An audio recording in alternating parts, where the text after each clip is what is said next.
नमस्कार मित्रांनो, तुमच्याही फोनचा फोन लावायला गेल्यावर डायल कीपॅड चेंज झाला आहे का? तर अशा प्रकारे तुमचा डायल कीपॅड दिसतोय का?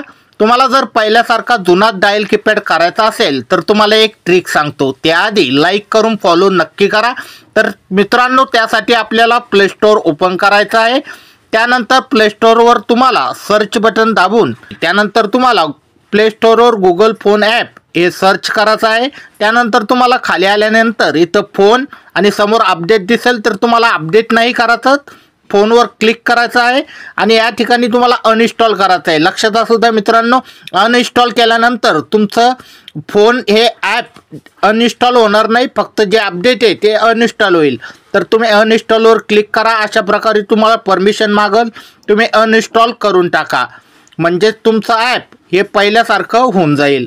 तर बघा, आपलं अनइन्स्टॉल होतंय. आता तुम्ही ॲप ओपन करा. बघा, पहिल्यासारखं तुमचं कीपॅड पुन्हा जसं होतं जुनं त्या टाईपचं कीपॅड झालेलं आहे. तर अशाच प्रकारच्या नवीन नवीन ट्रिकसाठी आपल्याला फॉलो नक्की करा. धन्यवाद.